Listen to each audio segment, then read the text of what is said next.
We need mics, guys. Who's doing this?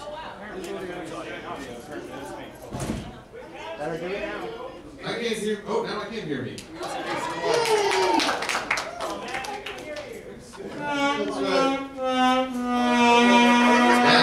gotta put up with me. Think about that for a minute.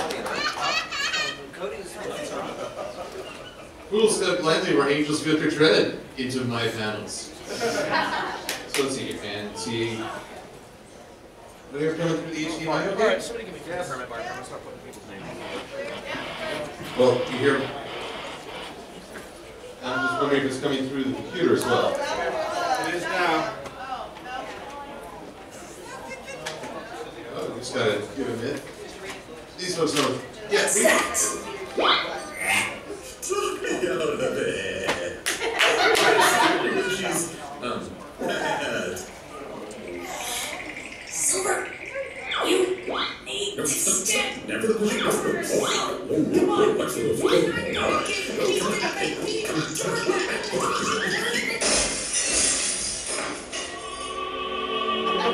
Just listen to the music.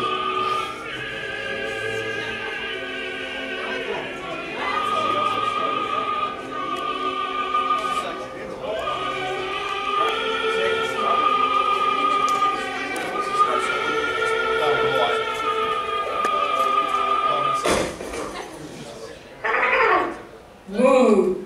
I feel a disturbance in the force. My hat! And if you want to watch the rest of that, it's on Dr. Wolf's channel that are called Hats Off. See, I'm just enticing you all to watch someone else's channel. Okay. Swipe on the strategy. I'm not good at this. Okay.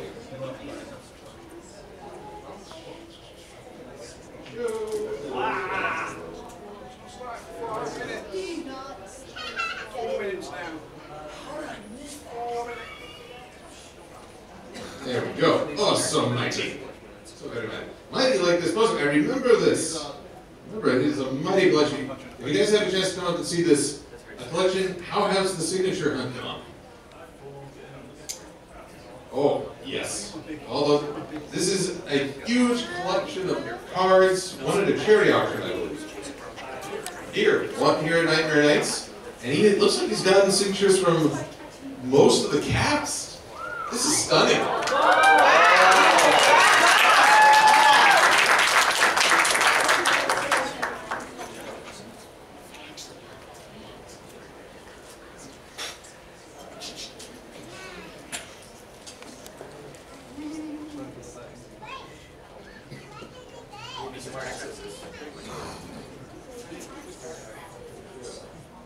All right, so just a few minutes before the official start time. But how's everyone doing? All right, compared to my first panel's initial boo, that was much stronger, but it's still just above a Fluttershy yay.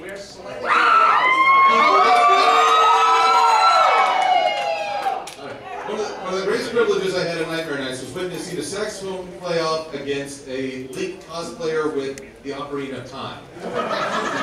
It shouldn't come as a surprise when anyone played the Undertale theme one. Although, I will say the Link started to play and it was raining outside all of a sudden.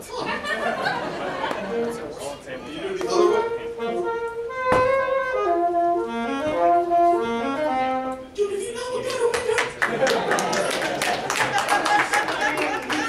Sunshine. This fellow was also able to play Here Comes the Bride when we arranged for a proposal last year. Actually, I should say I didn't arrange squat. I was just asked to help out. Fellow comes up to me and he's like, down. Huh? Down. Okay. Okay. No, look down. He's holding this ring. It's like, oh, I'm flattered. But he asked if we could arrange for the proposal during a panel, and we're very proud to be able to do so. It's a wonderful time. Wait, was that my friend's proposal? I believe so. He was Chrysalis, and he was Queen Chrysalis. She was Princess Celestia.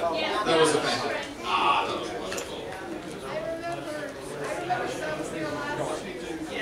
Well, that's the one thing thing about conventions. You get all these memories that are not related to the show directly, but still tie in. And so the show becomes even fonder. That's what I enjoy. That's why I enjoy getting to go to these. And I can present. So here we be. And I'll tell you guys, I haven't gotten to give this presentation in like 2 years. First time was at BronyCon. The second BronyCon I ever attended. That is my 2 years gotten to go to BronyCon. Nope. All right, I see some good hands, but I'm hoping more people can go because it's worth the investment. It is a spectacle all its own. Let's see. I believe 2015. 2015. Ooh. No, I arrived after that. Although I probably would have been plenty for that anyway. Oh sure, the reviewer community tropes blame AMY, but we all know. Oh yes, we do. So anyway, guys, thank you for coming out to Nightmare Nights 2017, a grand finale, but we're gonna have a lot of fun this weekend. I'm looking forward to it. And here and now, I want to talk about Donut Steel. You may ask, what the heck is a Donut Steel? That sounds like something that Krispy Kreme would. Oh yeah, great. They feature that in the Power Rangers movie. It is like, oh, Donut Steel, I cannot defeat your sweetie goodness. You can buy it on sale with free coffee. And I can look at you and say, this is my childhood, how could you? Actually, that was awkward. This is more my early teenagehood. You're not old. You're a child at heart. Wait. This is really my theme song. Also, my shirting section, who's basically saying, shut up, Selmer. There. See. So, Donut Steel. Well, you may think, oh, is this Donut Steel? Maybe. But this could also be Donut Steel. Oh, God. Queen Chrysalis' son, who escaped in the Everfree Forest, has been living peacefully. He's dark and bitter and filled with hatred of all life, can't you tell? Or how about this Donut Steel, a pony who specializes in poisons. She shuns herself in the daylight and hides away, also in the Everfree Forest, but in this other section. Or how about this alicorn who lost her wings in a biomechanical accident involving a spatula? And basically has to reattach, but she has made her cold and dark and bitter. Can't you tell? Oh, but you think Donut Steel is implemented into a pony because it actually sounds like a name you would give a pony. Donut Steel, Stallion of Action. Coming from Krispy Kreme 2017. But no, you could have other Donut Steels in other fandoms like Sailor Sun. Oh crap. She's Sailor Moon's twin sister separated at birth, but she's way, way more angry, as you can clearly see. Or how about Prince Vegeta's son from the future? Who is really kind-hearted and gentle. Again, can't you tell? And just to be clear, with folks, who was I throwing money on the stage? Ooh. Just so I'm clear, none of these images are from anyone who actually tried to put this content online. Those ponies were going to Pony Finder and hitting the random button.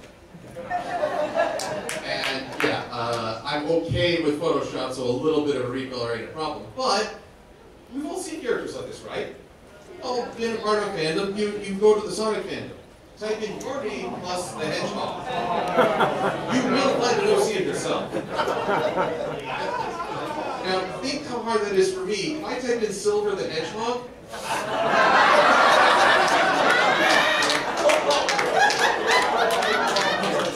I don't even get a uniquely bad one. I just get the game. The game I never actually beat because, no. But anyway, what do I mean when I say Donut Steel? Well, basically it comes from a phrase, we've all seen this. Here's my OC, I really like this character, please do not steal my OC. Do not steal. Steal. So here's the problem with the Donut Steel. Any character can fall under this. Now, I talked earlier in a panel about Mary Sue. I'm not talking about characterization, where people tend to throw around a label very quickly. Donut Steel is a lesser known term, but I think it stands out as a character design. They're saying, well, please don't steal it, I like it so much. And I said, I'm not sure it's ready to be stolen yet. You know what they say, great ideas aren't borrowed, they're stolen. And so people take a lot of pride in this, and it's never my intention to discourage. But there are times where it's like, you need to refine the design a little, and perhaps break away from what's comfortable or what's safe to find a unique look while still keeping true to the show that inspired it. And so, it was with that attitude that I created this paragon of Osiris. Yes, this beloved Viking Osi. The first hippogriff that anyone ever talked about, at least. And I know some of you have seen the Melipone movie, and you're like, oh, what is he going to do now? What is he going to do now? He's going to not do anything because of this. He's not going to do anything because that thing is not talking to him. This is not happening again. We are basically just going to keep talking about this guy. Eyes up here. This is very important. I'm very laughing, but really, Aren't you forgetting someone? no, I'm not. Hey everyone, would you like to see Silverquill's first attempt at drawing a pony? Oh yes, the anime, the complex cutie mark, the nuclear blue bombardment of your eyeballs, and the body type that appears to be a mutant hot dog. Here's the simple truth in designing, friends. It's a constant process. There's never an end, only improvements. And the goal is not to be the greatest, but to be better than you were. And always remember, all of the great authors and artists became more than just how they started. Michael Bay explosions, lay me off.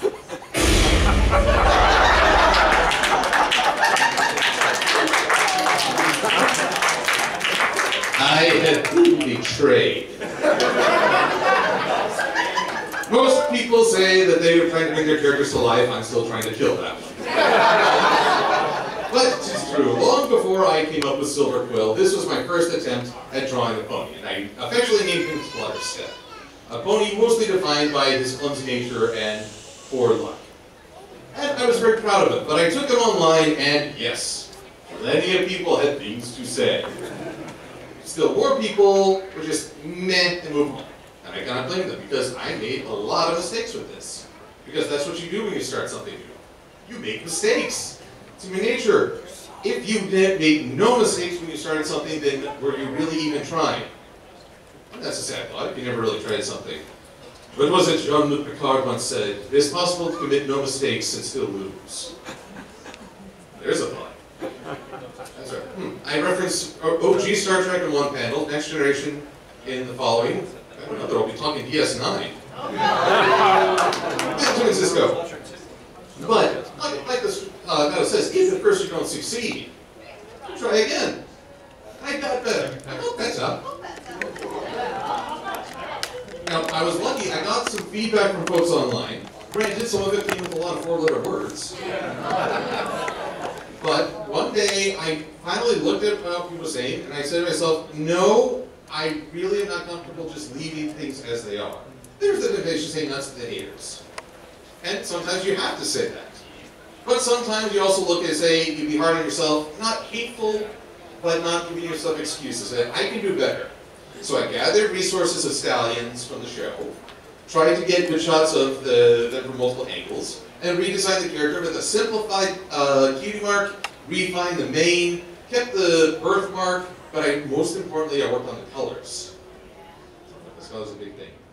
And I've gained appreciation of how characters are expressed through their design, especially with the main six. But before you draw, there's something important. You have to know your character. And this is where, I talked a little bit about this during the Mary Sue panel. Knowing your, knowing your character is how you're going to express it through design. You got to know the ins and outs, the strengths, the weaknesses, the history. All these things that make a character fascinating. But it's important to know that, like I said, design reflects personality, but it's important to know that it's not just the experiences that shape your character, but how they react to them. Now, for a great example, remember these six. More importantly, remember this art style. See, it's just a little bit off from the ponies we know and love. Twilight doesn't have legs. Well, she's got one. Apparently it landed on Fluttershy's head. She's going to realize the terrible feeling and probably freak out in like 3 seconds. But this was one of the earliest designs of all the ponies. So Laura Koss was, I won't say it's from the show Bible, but it's one of the first promotional materials. That's why the vectors look just a little bit flat, or just a little bit off.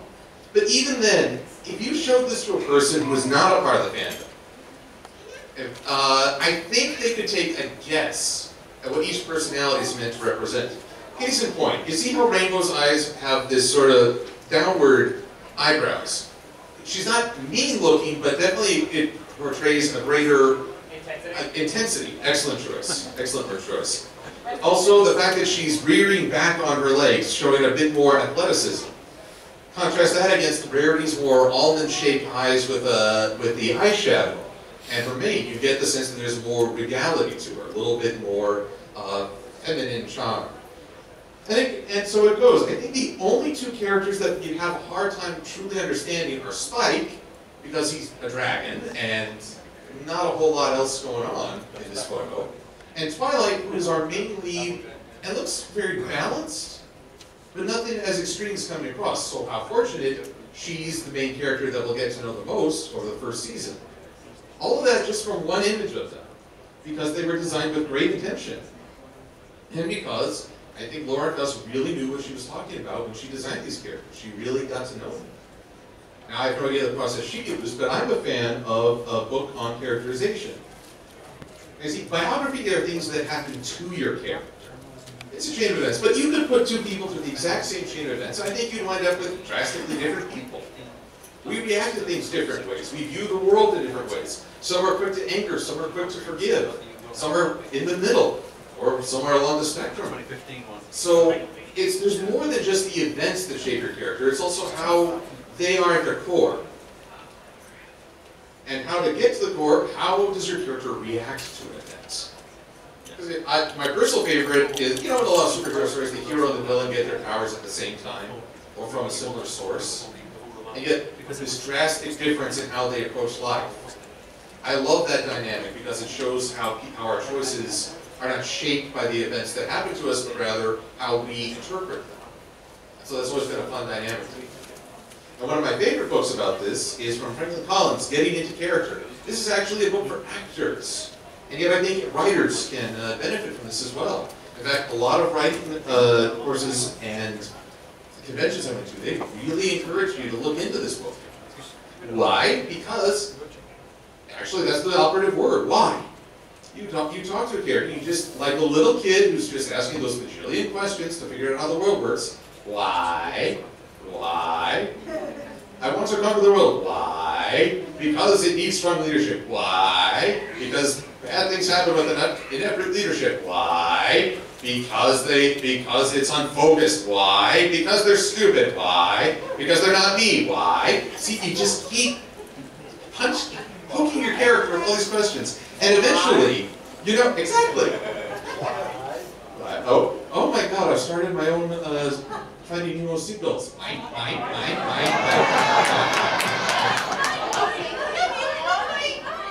But you don't answer that question a lot. Sooner or later, people just boil over and they say, look, I want to conquer the world because I'm scared. I'm scared of the incompetent being in charge. I'm scared of being hurt. I'm scared that if I'm not in charge, someone else will be. There's your core character.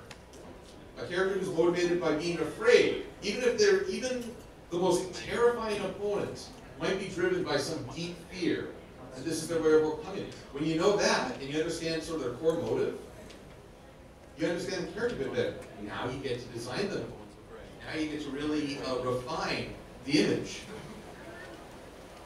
And it's the similar things. Now you might think, well, is everyone defined by fear? No.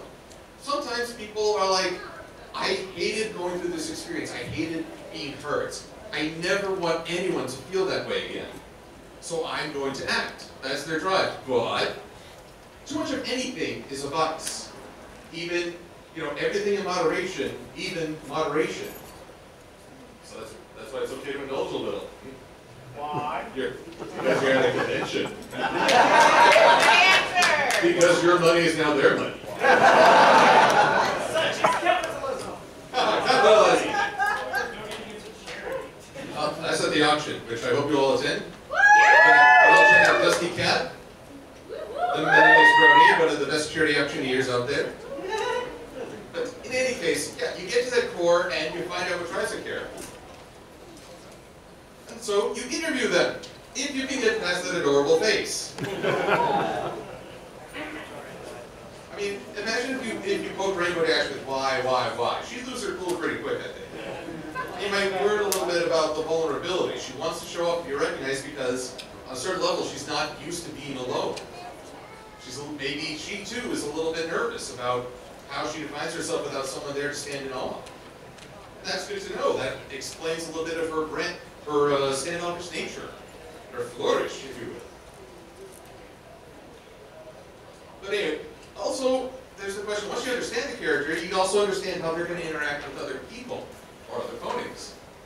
You know, I said this also very soon, your character has changed the world by being a part of it. Just as every person changed the world in little ways by being a part of it. Again, it's chaos theory, but I won't try to make a impersonation of it. Yeah, that's just good to do it. I can't do as many uhs as required. But what about if your characters don't get along? I actually like this. Because let's say honest, if we all got along for harmony, okay, real life that would be awesome. In our fiction, it wouldn't be. It would be kind of boring. Bloody bears? Oh, the buddy bears, they always get along. Until they have to order pizza. Because no one can agree on what they want on their pizza. I swear the first person who says pineapple will enjoy a pizza. Have fun. But here's the thing. Are you attracted? Is your character attracted to a certain personality type? Repulsed by it? And here's the thing. People are kind of afraid to do that because if your character doesn't interact well with one of the show characters, you might be afraid you've lost the fans of that character. So, you know, if your character is really impatient with Fluttershy's timidity, oh, save you from the Fluttershy fans. Vengeance. But here's the thing. Just because we come into conflict with one another or disagree on things doesn't mean we hate each other. It just means we hit a rough spot and it's the challenge to work it out. So, okay, a character doesn't really get along with Fluttershy. How can that character overcome this? How can Fluttershy work to overcome this? Does it inspire a change in both? And did I just hear a cat? Oh, she's not a cat. Okay. And always remember that interactions are symbiotic, meaning that if you're acting well, if you're having a conflict with one character, it's going to impact other friendships. Imagine Twilight trying to get along with a pony who wasn't getting along with one of her friends. Do you not think she would meddle a little? She would maybe try to set up another sleepover situation? Nope. 0 on? Well, oh God, she's gonna zap them. Uh-oh. She's going to pause them. Oh, well, that's nice job, Eric. Yeah, even the map disses the poor boy. This friendship problem right here, that's your fault. That's your fault. Oh, it's so cruel. But now we get to actually talking because your characters are part of Equestria, and this is the first mistake I made. I thought it didn't look like it belonged in Equestria at all. Starting with the body type. But don't worry if the character is simple looking. I mean, most of your ponies are not hugely complex in design. I think the mane can be broken down into 3 parts. You got your standard body types, but you also got some not so standard. So do you want your character to be kind of tall, stretchy, kind of like Mr. Cake, the standard stock size? And yes, we even had the one that was too small, showing that Cutie Mark Crusaders are far too shallow. Far too shallow. Although, I do admit that form does look like a corgi. It's an opposite for a corgi. It's adorable. Just be silly. Corgi pony. So, again, perhaps you would like a non-pony. I know that dragon pony hybrids are much beloved, as are now changeling pony hybrids. And I don't know what a hippogriff pony hybrid would look like because it's technically already part pony. What are you going to do there? But Folks like to see what would happen if elements of this world blended. And the question is, how complex does the character look? My advice is, it's always easier to go for subtlety. I had a teacher in design class who said, it's great to start off with more, because it's always easier to take stuff away. But if you're starting at nothing, it's kind of hard to add on. So my advice is, if you want to go complex, if you want to add like tons of scales, and dragon wings, and tail plumage, go with all that. But then start taking it away. The original Iron Man movie. Okay, the original good Iron Man movie. You know, you have Tony, he's got this hologram of the original Iron Man suit. And he's just taking stuff up and chucking it in the digital trash. And I'm thinking two things. One, why can't I have that? That would be awesome. And two, this is what you do with design. You may start something big, but it's always taking stuff away. Really go down to just the baseline elements. And that can be a challenge because you think, oh no, this is my creation. This is my baby. I hate the baby. Does anyone even remember that movie? Yeah. Wait, why is everyone going, yeah? I thought that movie was funny. Or are you all remembering the third movie, which was...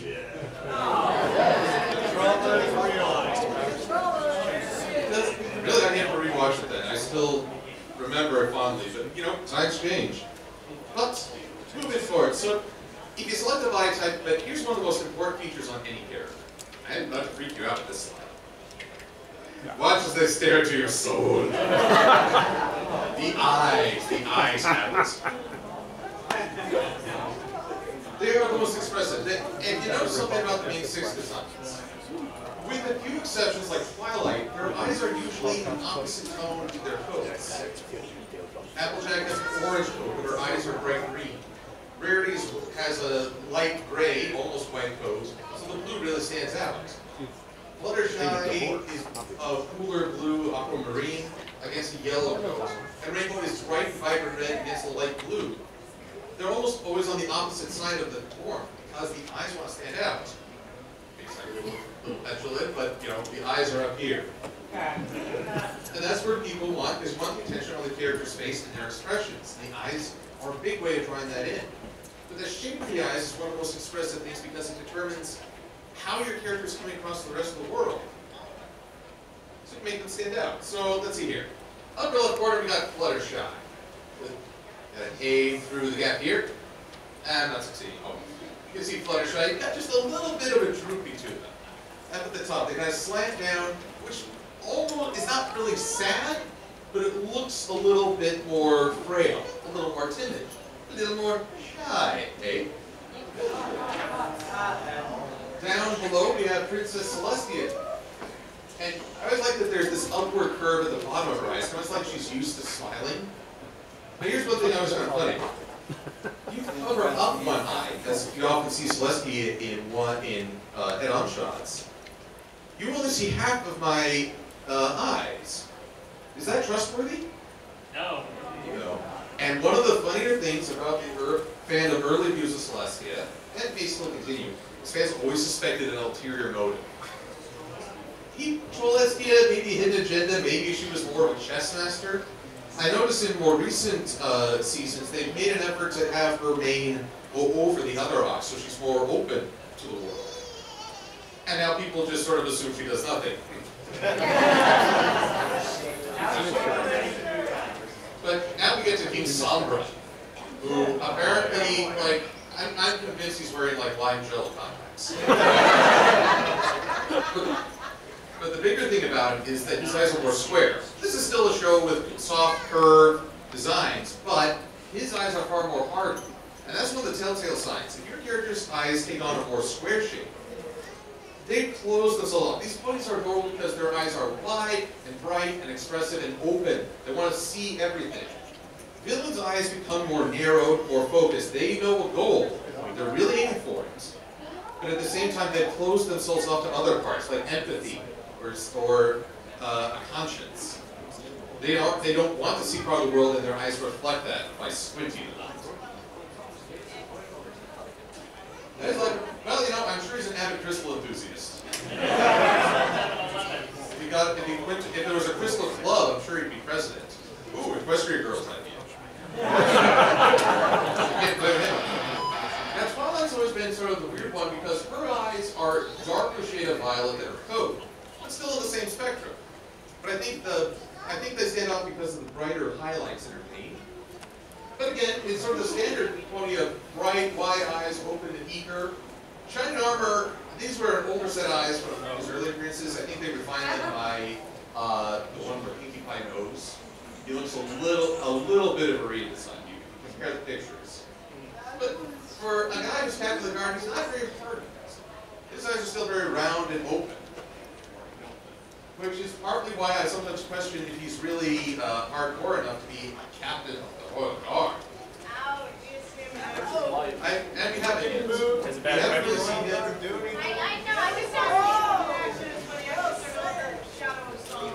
And we didn't even get to see that fight. So I don't doubt the guy has courage, but I'd love to see him, you know, in action as a guard.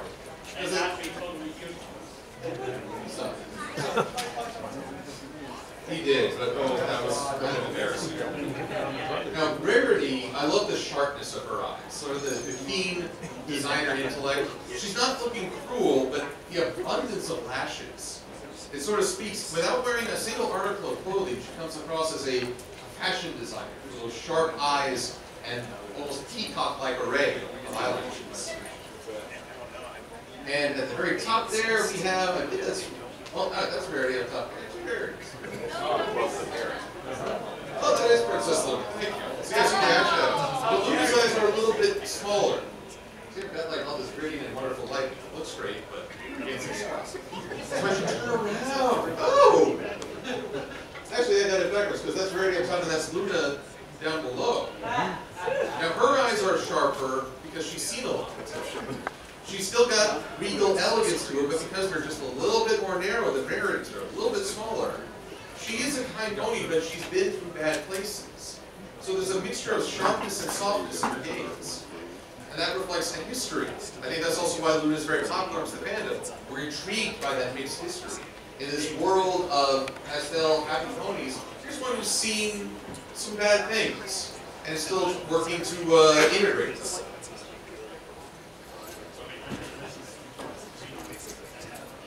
Well, she saw some bad stuff in there, didn't she? That was not fun times. Now, how about colors? Oh my God, he's on black.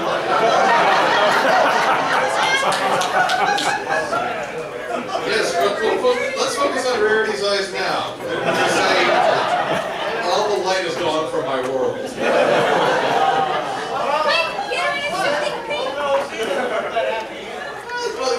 What did he do? Really filters it out. I'm not a great animator. I could not animate a plaid pony looking real. I don't like it in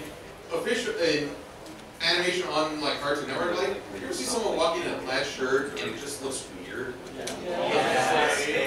Yeah, it's like the plaid pattern is staying still and he's moving across the canvas, and it freaks me out.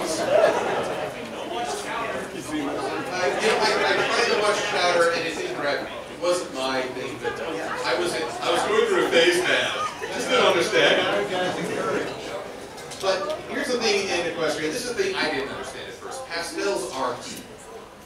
This is a pastel world. It's softer, it's gentler. Even the darker pony tones, like Thunder Lane's darker gray mane, are not pure black. I have seen two OCs in the show that I knew right away they had to be made by someone other than the production staff. One of them was in the background of Wonderful Academy. He was a black pony with yellow highlights in his mane, kind of like a bumblebee, but not a transformer. But this was black, very rich black, and I thought, is that a fan-made creation? Because it doesn't look like the show. And turns out it was the character of the son of one of the animators. And he actually, apparently that animator got a talking to that we cannot put family member or other characters in the show. And that was the end of any Easter eggs from family members. So, viva nepotism! Red was from Trajan. You had the OC of the Sylvia Nicholas, who played one of the merchant ponies at the trader shop. Yes, sir? That came a little later. I think Angel Wings looked more in line with the show. But here's the thing, the hair for, why am I'm blanking on his name though. The pony from Trajan. He had black mane and purple highlights. But the black was very dark, much richer. And again, I was like, this isn't a world that features such extremes. That original image I had of Clutterstep, where he was like this nuclear blue. That's Prismatone. That is pure blue. That's 100%. No green, no red, no other colors, just blue. You wanna know why? Because I like all things blue except blue cheese. Yeah, I am glued up to eat up at Alex right now. Fabulous! And it's tempting, you know, I really like blue. I really love vibrant blue. It is, to me, the color of life. Forget what Death Note says, red is not the color of life. But it's, in this world, that pure blue just isn't working, so I had to dial it back. I had to make it more of a pastel blue. And basically that just means, if you're on like a color picker or one of those gradients you see in graphics, you just slide it more towards white. White washes everything out, makes it softer, kinder. It's known as a tint. You've got, at the color wheels, tints, tones, and shades, depending on what you add to the color. So you want to have things be a tint to help match the world. And you also want to think about color dynamics. This is where I love to get the color wheel. Although this is funny, on one video I did where I talked about the color wheel, a person asserted that was a fake thing made up by the education system. I have never heard a conspiracy theory like that book. I don't know, there was no justification for this. There was no explanation of why this was a load of it. Because all of it seemed to make a lot of sense. But he just said, no, that's not right. Okay, prove it. No, can't? All right, move on. But I marvel at that. The internet is a place where if it's a factoid, people will believe it. You say it with enough condescension or force, you think people will believe it. I feel like that goes away very fast. People see through that scam very quickly. Because I do believe in color. And Applejack reflects the idea of neighboring colors. You pick a color on the wheel. Usually in the world of computers and animation and stuff on the big screen, it's RGB. Red, green, blue. They are the primary colors. Mix them together, you get your secondary colors, which are yellow, violet, and orange. You mix those together, you get the tertiary colors, which are, you know, in between. So you pick a color, and you pick its two neighbors. So you pick like a little bit of off orange, you've got Applejack's coat. Next to that is yellow. Hey, there's her mane. There's a deeper orange. Well, there's the stroke of her ears and legs and her face. So there you go. And then, just to add a little bit more variety, you've got red for her cutie mark of apples, and it's a complementary color, green. Now, complementary colors are on opposite ends of the color wheel.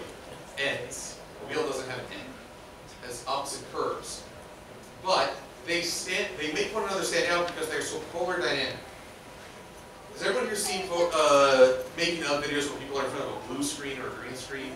You know, your weatherman is standing in front of a Doppler radar or whatever, and you know they're just winging it because they have no idea what's going to happen.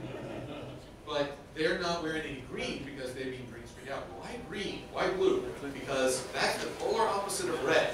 And red is a pigment in all our skin tones.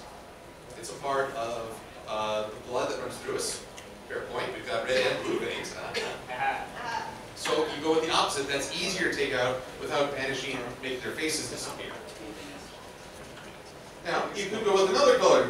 How about trinary? So you take yellow. Well, then you draw a triangle on the color wheel, and suddenly you have some inspiration. Because you get a shade of blue that can be Fluttershy's aquamarine eyes. You can get a shade of red, and it's not pink, it's lightish red.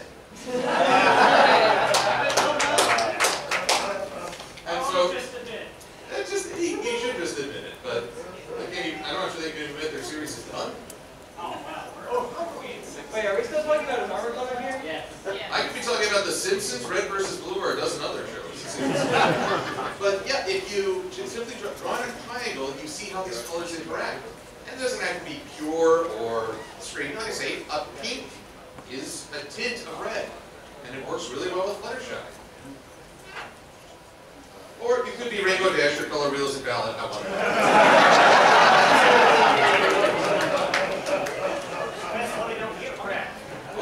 oh, she just wants it all. She wants you to see it all. But you notice that none, even with all the colors of the rainbow on her name, even red, which I found funny until Sunset Shimmer came along, there was no red component to the main 6.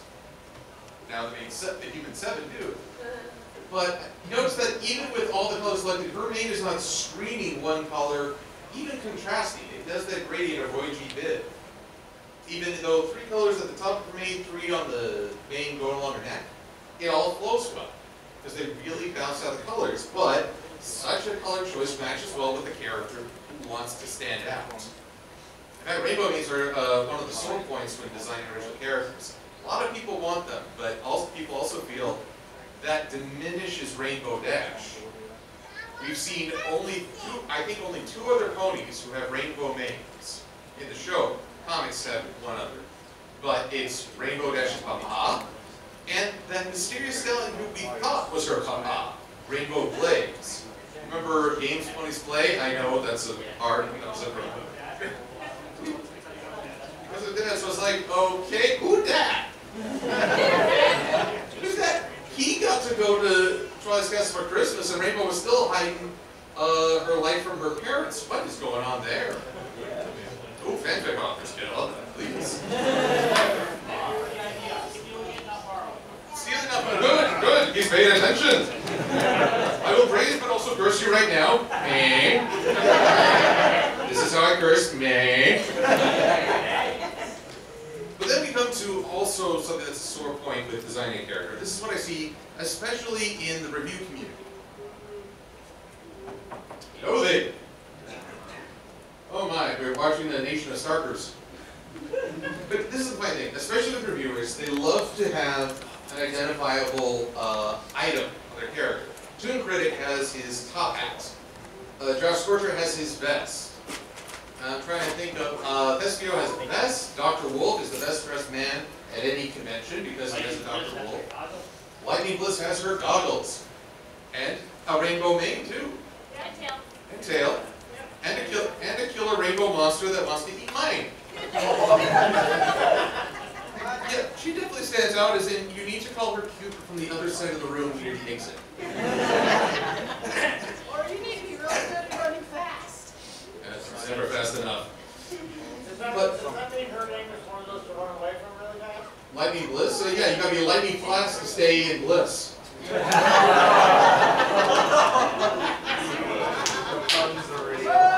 So, otherwise she would destroy you. But here's the thing. Okay, so one article of clothing, but then I see so many people go overboard. Hat, glasses, scarf, t-shirt, overshirt, vest, socks, shoes. Socks. They went, oh, you know, people putting some socks on. But it gets overwhelming. After a while, I was like, is there a pony under there? Where is my eye meant to be drawn? And it was kind of funny to show that with Fancy Pants on the screen. Because look at how much that dude is wearing. Again, vest, bow tie, shirt, monocle. He's got a good deal of clothing on there. And yet in the proof of his dishonesty, he's not wearing any pants.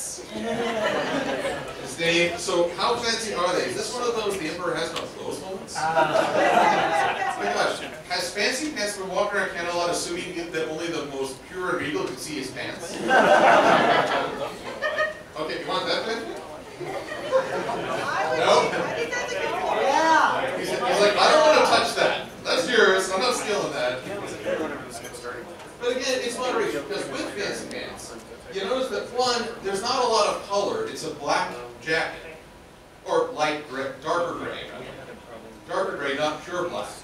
And from the colorful parts of like the vest and the bow tie, the monocle line leads you right back up to his face.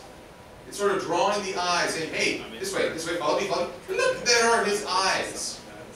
Meanwhile, this is quite funny. The pony who sees the least sense in fashion is the one wearing clothing the most consistently, even if it's just expensive. But that one hat is so Applejack. And how many years did we wait for a toy that actually had the correct hat? You know, I had to order through Amazon just to get that hat because no toy store ever has Rainbow Applejack Guardians of Harmony. Nonsense. Yes, sir. Well, how many of us freaked out when our hat got destroyed back in season? Oh, we all completely forgot you had an entire closet full of hats in the earlier episode. But yeah, everybody. Yeah, it was the headband is not hat that got put through that weed whacker. Oh, the Lord. So don't be afraid to have your character a trademark piece of clothing, something that has meaning to them, maybe something that expresses them. If you've got sort of a daring rogue pony from the West, a bandana or a scarf, like a bandit would wear, that kind of signals their attention. But if you go over the top, oh, sorry, I can't quite see you. Well, a Link pony, the tunic is good. The tunic really conveys it. But then we also have boots, a sword, shield. Remember Quarterheart from the background one episode? He's hauling away a cart full of rubies. And I'm picturing Sugar Cube Corner dashed bits and pieces as he got those rubies. Because that's the psycho thing about Link, right? You get money by whacking shrubs and breaking people's stuff. It's encouraging you to be a vandal. Grand Theft Auto Hyrule.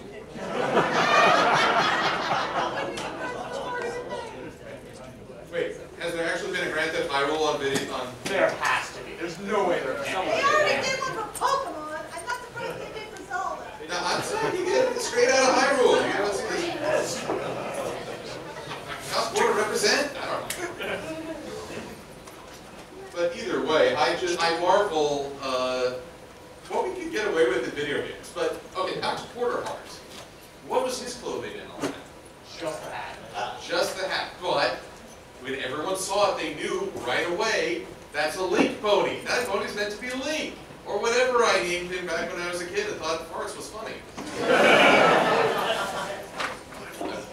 I was very lowbrow childhood. But just that one item was all you need to convey the message. So, love the pony design here. Love this Link pony. But I think you could get away with just the hat and people would understand. And so again, it's that whole start with more, but know that you can, kind of like a action figure, take away parts of the clothing. Yeah, that's right. What's the difference between an action figure and a doll? Who's playing with it? Okay, sure I can. Let me get some scissors.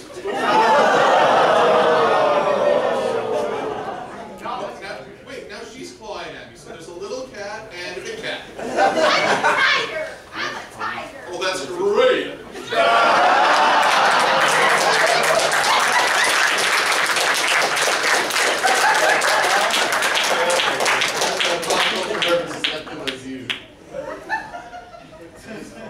Oh, I see someone holding up their OC, but I can't see the screen very well.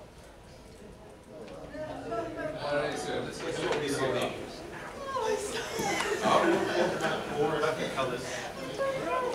There's no such thing as a portrait. No, I'm liking this. All right, it is Pony Finder. So, no, not Pony Finder. That's for sale with the vendors. It's Pony Maker. And so I like. Here's the thing. I think the gradients in the watch pull the eye away from the face. If you took that away, and if you had to make a choice between the best and the masters, do you think would it be?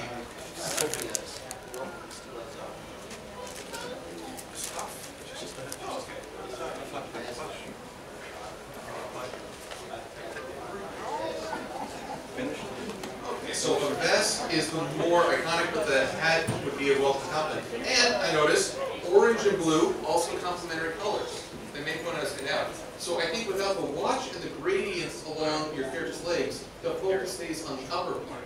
Because right now I feel like my eye is being drawn down to that white circle that is the watch, and that's taking me away from the rest of the character.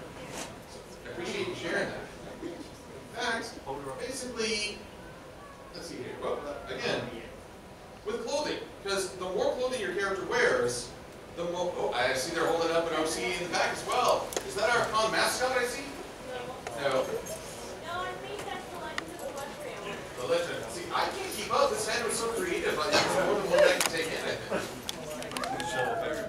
Oops. But remember, whenever the ponies go to the Grand Gala, Gala, or Candlelight, everyone's decked out. There's heart rate or regality. Yes, here. These are the clothing here is headbands. Two warm orange, well, orange-yellow headbands, and a cooler green that stands out. And they draw a line up to the character's eyes. Oh, with just a tinge of rainbow in the mane. Just a tinge.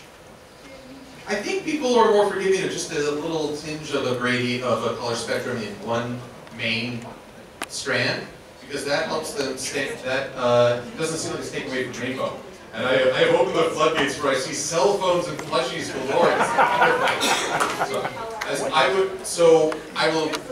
We'll talk about Senko season very shortly, but I just want to remind that, again, thank you for the letter, sir, it's wonderful. There is an art to subtlety. The more clothing you wear, the more rigid your character looks. Fancy Pants is wearing several articles of clothing, and he's one of the most upfront crust of Canfield. And he's also a little bit rigid.